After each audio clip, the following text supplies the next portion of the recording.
l'UNC. Pour une nation toujours ensemble. L'union pour la paix, le progrès de la paix. Je m'appelle Georges Yenga Mouindo. Je suis le chargé des questions stratégiques de la Fédération de l'Union pour la nation congolaise, Suède. J'ai un master en sciences économiques appliquées de l'université de Mälardalen en Suède. Je suis économiste à l'Agence suédoise de l'énergie. Chers camarades membres du parti Union pour la nation congolaise, chers compatriotes, il m'a été demandé de vous entretenir sur un sujet très actuel, compte tenu du débat qu'il suscite dans l'opinion nationale, à savoir la structuration des dépenses publiques. Cette structuration s'est faite dans le cadre du budget national. Qu'est-ce qu'un budget national? Un budget est un instrument de prévision coulé sous forme d'une loi appelée loi des finances, prévoyant et définissant les recettes et les dépenses annuelles d'un État. Celui-ci doit être équilibré en recettes et en dépenses. De ce fait, il constitue un instrument, 1. de planification et de projection de l'avenir d'un pays, la fonction de planification stratégique, 2. de répartition de ressources entre les différentes couches de la société par la manière dont elles sont utilisées, la fonction sociale d'un budget, 3. de projection de la vision politique par la manière dont les dépenses sont structurées, hiérarchisées et priorisées pour ensuite être traduites en moyens d'action, la fonction politique d'un budget, 4. de gestion courante d'un État en attribuant à l'administration et aux structures de l'État les moyens nécessaires pour leur fonctionnement et existence, la fonction économique d'un budget. Ceci étant dit, vous comprendrez aisément qu'il ne suffit pas seulement de disposer des ressources, mais et surtout qu'il faille les utiliser à bon escient en veillant sur la qualité de la dépense. Des ressources énormes mal dépensées peuvent amener un pays à la ruine. Ceci est valable et pour les individus, les organisations et à plus forte raison, les États. Parlant du budget de la République démocratique du Congo, sa partie dépenses est structurée autour de 4 grandes catégories, à savoir les dépenses courantes, qui sont les charges dont la vocation est d'être consommées à courte durée. Elles sont les dépenses de tous les jours nécessaires pour la survie de l'État. Sous cette catégorie, nous avons les dépenses liées à la dette publique et à son service, les dépenses du personnel, les dépenses de biens et matériels, les dépenses de prestations ainsi que les transferts et interventions de l'État.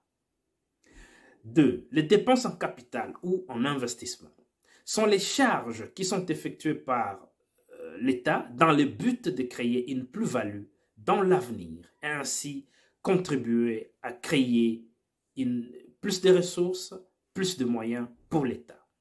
Nous pouvons donc identifier ici les dépenses en équipement et les dépenses de construction, de réfection, de réhabilitation et d'addition d'ouvrages. Il est important de souligner qu'un État qui ne se soucie pas d'accorder plus de moyens à cette catégorie hypothèque donc son avenir.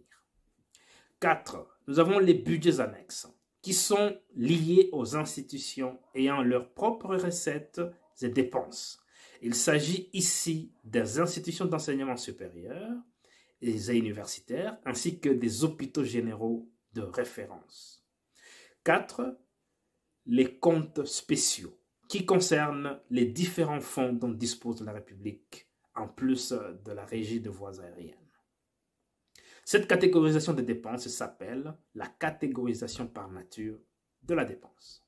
Il y a ensuite beaucoup d'autres catégorisations, entre autres celles par fonction ou secteur d'activité.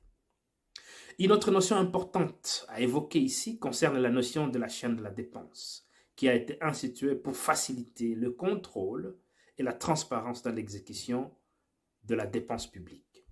Une dépense, pour qu'elle soit payée, doit être engagée par l'autorité budgétaire de l'entité dépensière. liquidés par le ministère du Budget, ordonnancés par le ministère des Finances et payés par la Banque centrale.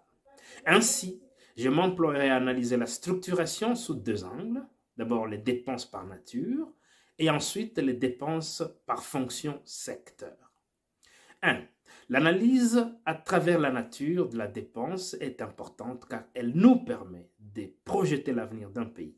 Ceci passe par un ratio de répartition entre les dépenses courantes plus les autres catégories et les dépenses en capital ou les dépenses d'investissement. Il est généralement admis, ces ratios, entre 70% et 30%. Cela veut dire que les dépenses qui vont créer plus tard une plus-value doivent être au minimum de 30% du budget national pour espérer des effets escomptés. Si un État ne construit des routes, des hôpitaux, des écoles, des universités et instituts supérieurs, des chemins de fer et aéroports, ports, n'achète des tracteurs, des machines agricoles, des bateaux de pêche, on comprend facilement qu'il ne prépare pas son avenir et celui des générations futures.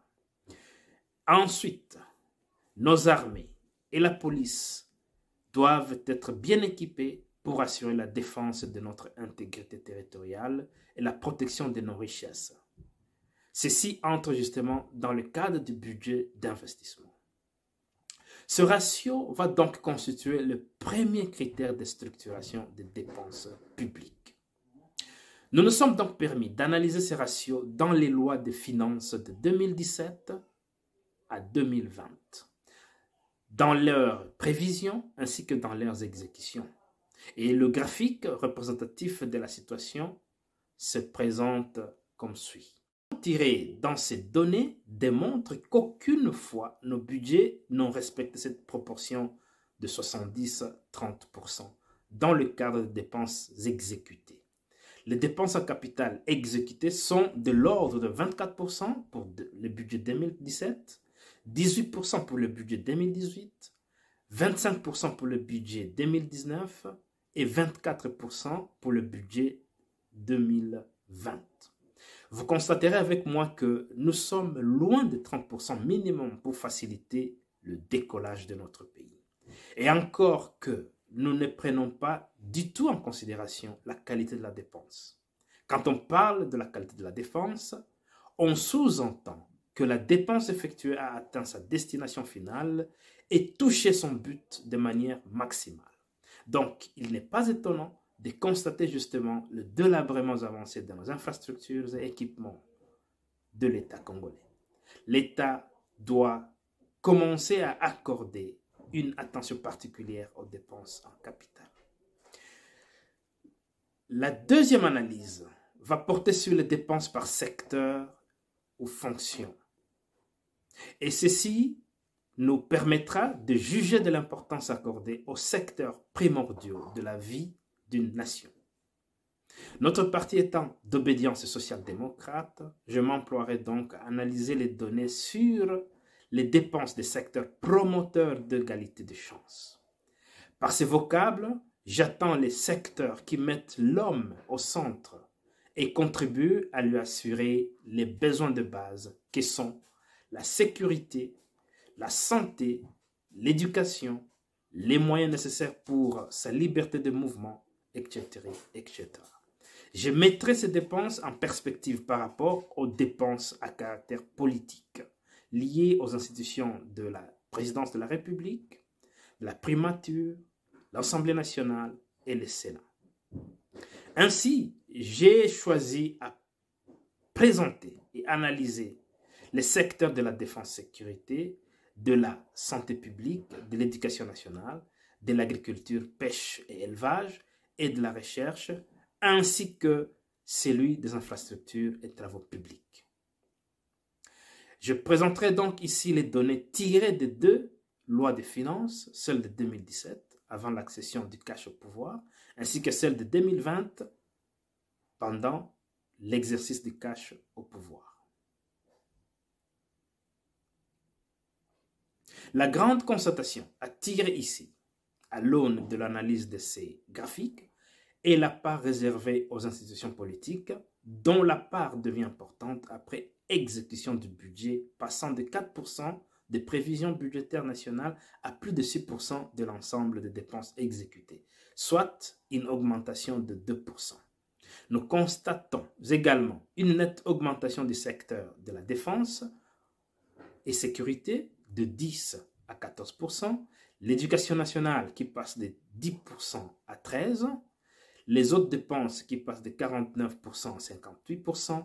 Par contre, vous pouvez relever avec moi une baisse drastique des secteurs de la santé qui passe de 7% à 6%, des infrastructures et travaux publics qui passent de 13% à 2%, de l'agriculture, pêche et élevage qui passe de 7% de prévision à 0,47% d'exécution budgétaire. La recherche scientifique n'a reçu que 0,33% en prévision, avec une faible augmentation en budget exécuté jusqu'à 0,35%. Je n'ai pas pu trouver les éléments explicatifs nécessaires pour justifier ces baisses sensibles enregistrées dans ces secteurs que je juge vitaux pour la nation. Le budget 2020, sous donc cash, présente les données ci-après.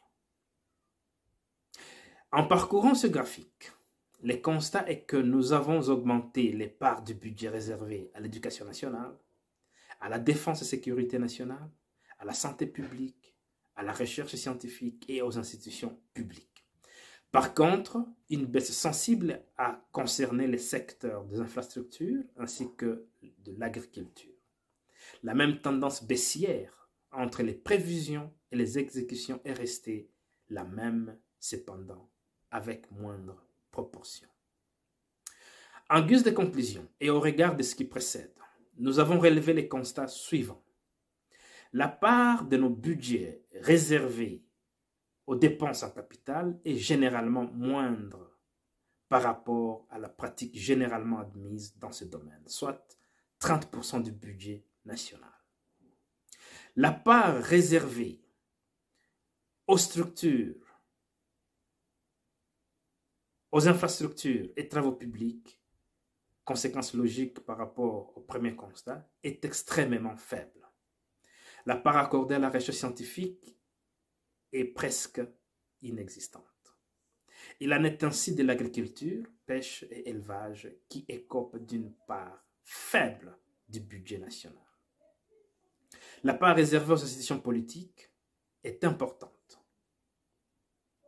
Je dois souligner le fait que nous sommes un pays à défis multiples et nous ne pouvons pas nous permettre de réserver une si grande part, 6% du budget national, aux institutions politiques seulement. C'est pourquoi nous recommandons que nos budgets réservent une part de 30% aux dépenses en capital, ceci nous permettant entre autres de mettre à niveau nos infrastructures, d'équiper notre armée et notre police, de renforcer notre agriculture en équipements et machines, de construire des écoles, des universités et hôpitaux en vue de baliser les chemins vers un décollage certain. Que le train de vie de nos institutions politiques, à savoir la présidence de la République, la primature, l'Assemblée nationale et le Sénat, soit sensiblement réduit pour privilégier les secteurs qui apportent un plus à tous. Que la chaîne de la dépense soit scrupuleusement respectée. Ceci constituera un gage de transparence et de contrôle. Que la discipline budgétaire soit de mise en vue d'éviter des dépassements budgétaires, surtout dans les institutions politiques. Que le secteur d'égalité de chance, à savoir la défense et la sécurité nationale, l'éducation nationale, la santé publique, l'agriculture, la pêche et élevage, la recherche scientifique ainsi que les infrastructures de travaux publics soient privilégiés dans les élaborations budgétaires en République démocratique du Congo. Je vous remercie. Après le progrès de la patrie,